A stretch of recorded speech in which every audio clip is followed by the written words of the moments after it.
Assalamualaikum warahmatullahi wabarakatuh. Alhamdulillahi wa kafa. Wassalatu wassalamu rasulihil mustafa wa ala alihi wa salihi wa manih tada amma ba'du. Pemirsa dimanapun Anda berada, dalam edisi ini saya akan menerangkan yaitu bahwa ilmu sufi yaitu bukan sesat ya. Ini mau saya jelaskan. Dulu saya pernah melihat di video ya di internet, ada seorang habib mengatakan bahwa ilmu sufi itu katanya sesat.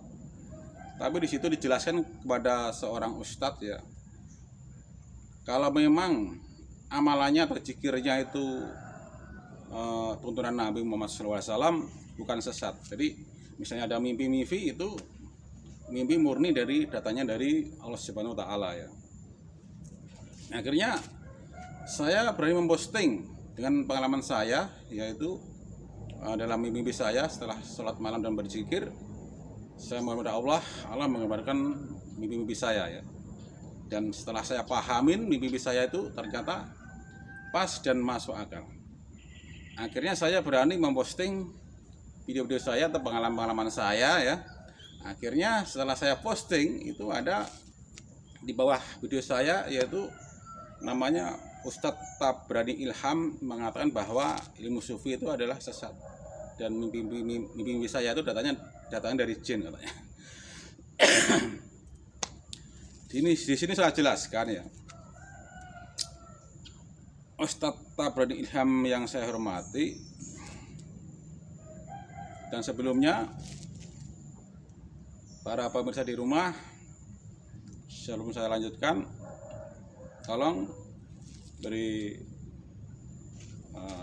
like, komen, dan share ya. Yang belum subscriber untuk berlangganan, jamin gratis itu ya. Saya lanjutkan. Ustadz Tabrani Ilham katanya, berzikirlah kamu sampai gila ya. Yang satu, ada juga yang bilang, yang berdua yaitu seolah-olah bisa terbang dan bisa kebal senjata tajam katanya.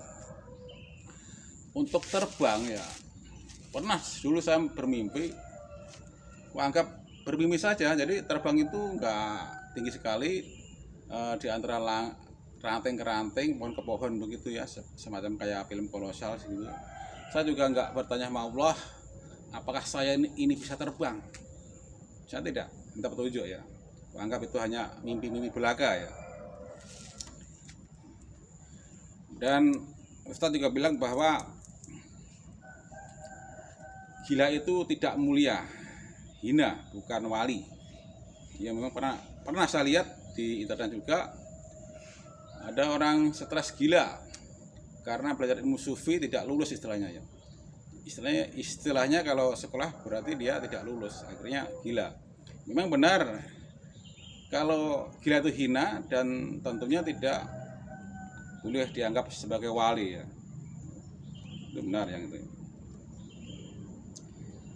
Dan berzikirlah sampai gila, itu hadis palsu katanya. Ya itu memang benar. Saya belum pernah lihat bahwa hadis mengatakan suruh berzikir sampai gila.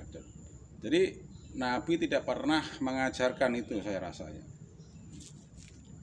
Jadi terkadang guru itu ngasih amalan atau pelajaran yang tidak paham dengan IQ mereka. Jadi akhirnya ibaratnya kita tuh punya wadah 1 ember, ngasihnya wadah 2 ember, jadi ini tumpah ya, luber. Nah di situ akhirnya bisa gila ya.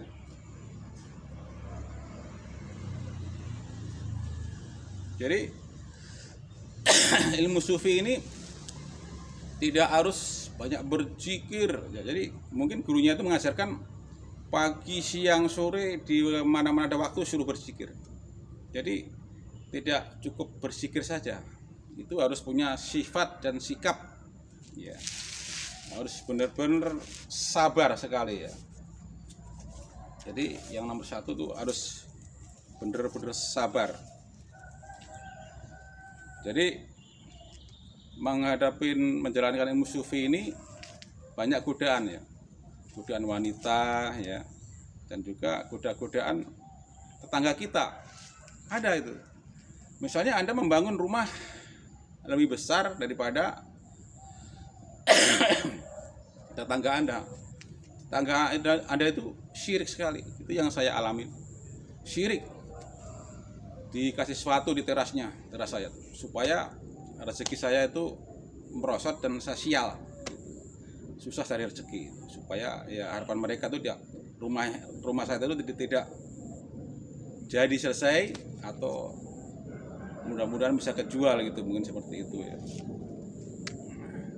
Dan tidak cukup seperti itu aja, bahkan mengirimin yaitu sesuatu teluh ya, atau santet. Dulu pernah ya, akhirnya itu setengah malam akhirnya semua anak istri saya terbangun, kena pintu rumah saya tuh kencang sekali, jadi semua terbangun dan itu di teras itu tidak ada apa-apa itu. Saat itu saya pas lagi berzikir ya, akhirnya kembali kepada yang perempuan. Akhirnya dibawa ke rumah sakit, di rongsen, yang katanya kencing batu ternyata tidak ada. Akhirnya besok malamnya mungkin yang ngobatin bukannya dokter, mungkin sang dukunnya dipanggil ke situ kali ya. Akhirnya siangnya pulang, bisa sembuh ya. Dan belum lama ini juga setahun yang lalu ya, itu bulan Ramadan, puasa 2 hari itu jam 2:15. Di situ juga ada anak-anak yang tahu, anak-anak itu lagi mau ronda ya, membangunkan sahur. Itu udah berkumpul nggak jauh dari rumah saya. Di situ melihat bola api nembus ke kena casing rumah saya, terbentur. Itu juga pun semua terbangun, saya sama anak-anak saya dan istri saya. Itu seakan-akan kayak kena hantaman, rumah saya itu getar sekali itu. Syukur alhamdulillah Allah subhanahu wa ta'ala masih melindungi saya. Insya Allah kalau saya masih di jalan Allah dan saya tidak bersalah, insya Allah Allah akan melindungi saya ya. Itu yang saya alami ya. Apakah saya harus menuntut mereka? Tidak perlu. Saya tahu itu ya, mereka itu yang jahilin ya. Jadi coba-cobaan itu banyak sekali. Harus benar-benar sabar sekali. Dan harus Anda bersikap jujur ya. Yang kedua Anda harus jujur. Jujur berkata bukan berarti Anda harus tidak korupsi saja ya. Jujur dalam kata yaitu Anda berkata pun kalau tidak sesuai dengan hati itu udah dosa. Itu tidak boleh ya. Jadi Anda membohongin diri sendiri dan orang lain demi kesombongan Anda, itu tidak boleh. Misalnya beli sesuatu yang tidak sesuai dengan harganya dan ngasih harga yang lebih mahal, itu sebelum saya tahu itu bohong atau jujur saya tahu, tapi dengan menjalani nusuf itu tidak usah membantah, dijawab iya gitu aja. Jadi tidak diprovokasi ya, istilahnya nggak usah didebat ya.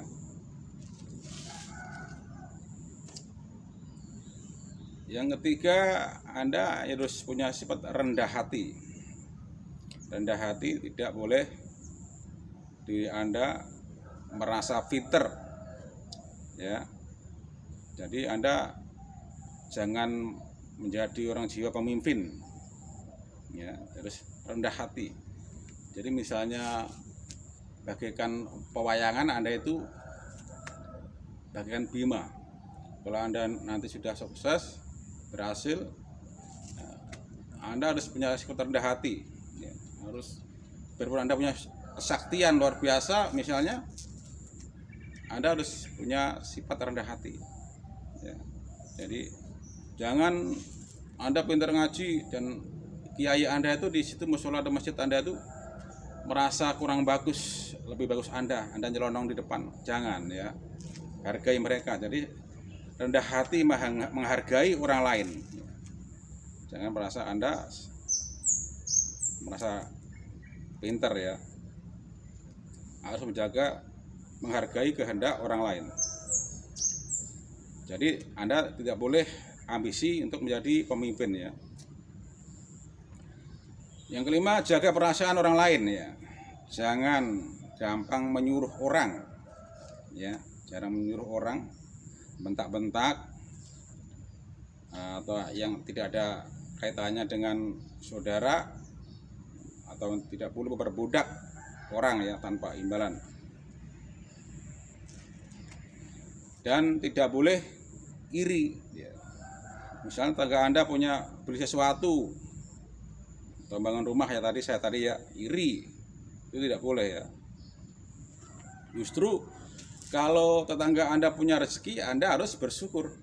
Jadi kalau Anda tuh punya rezeki yang melimpah ruah, Anda tidak mau tahu, Anda berdosa. Ya. Anda tidak mau tahu. Dan yang tujuh adalah kalian hanya harus punya sifat yang hati dermawan. Jadi kalau Anda itu punya rezeki yang gede, rezeki Anda sering-sering mengulurkan tangan kepada parkir miskin tetangga Anda atau yatim piatu ya. Tuh, benar saya. Dan sering-sering melakukan puasa Senin Kemis itu ya.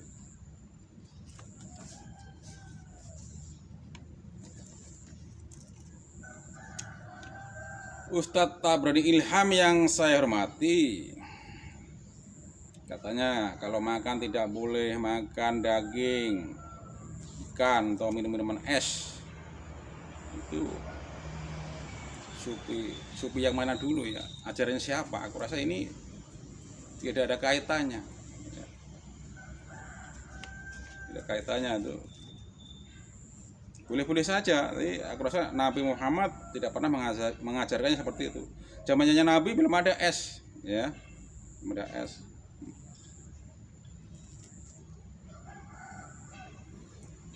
Tidak mengharapkan harta dunia. Aku rasa Nabi Muhammad SAW, anak istrinya banyak. Aku rasa Nabi sendiri pernah berdoa untuk mencukupi keluarganya, aku rasa ya. Nggak mungkin tidak mengharap duniawi ya. Ini ilmu sufi ini biasa dikerjakan atau yang bisa dijalani yaitu para wali atau para nabi yaitu. Ini tidak gampang, tidak seperti belajar ilmu hitam atau perdukunan. Anda puasa 40 hari sudah berhasil ya. Dan tadi ada yang kelewatan ya, dengan tetangga saya datang ke tempat dukun ya. Tidak mungkin sang dukun tersebut kalau tidak diomongin yang pedas, muluk-muluk melakukan hal yang bodoh itu ya. Sang dukun juga manusia, juga punya hati. Mungkin dikasih tahu yaitu ditambah-tambah omongan yang pedas, akhirnya sang dukun melakukan hal itu ya.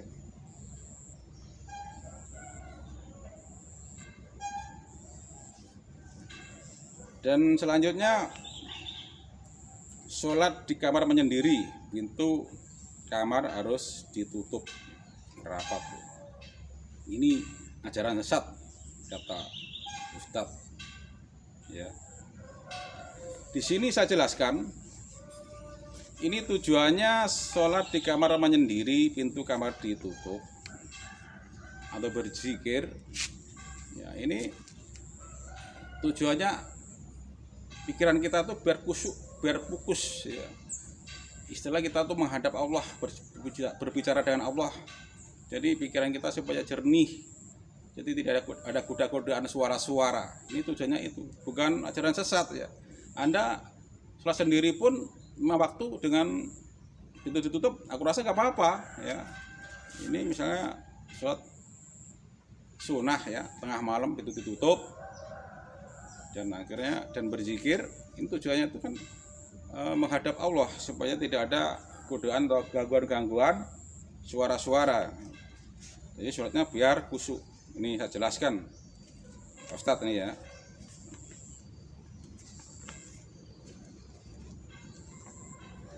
Katanya beda dengan mimpi-mimpinya Nabi Ibrahim. Itu kata Ustadz ya. Dengan mimpinya Nabi Ibrahim yaitu mengkaitkan yaitu ibadah katanya. Yaitu harus setiap hari raya Idul Adha harus menyembelih kurban. Kalau dibilang begitu saya pernah juga dulu dengan kebaikan ibadah ya. Dulu pernah saya bermimpi yaitu sholat saya itu, mimpi saya itu buru-buru.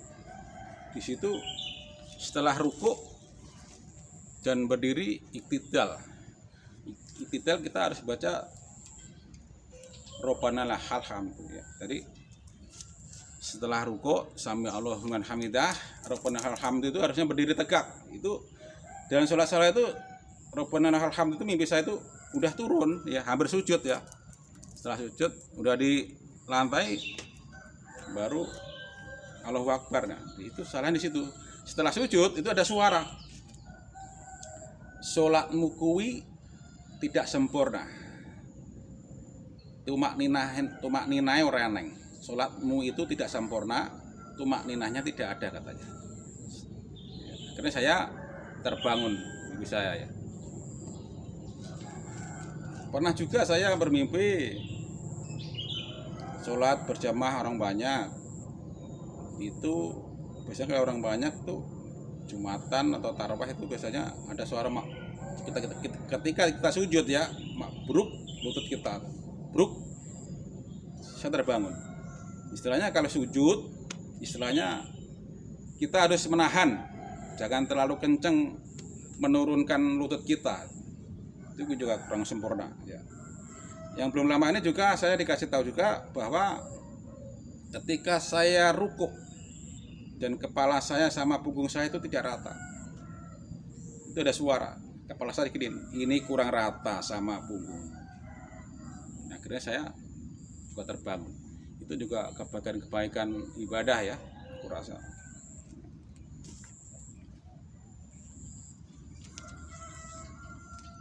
Demikian yang saya sampaikan.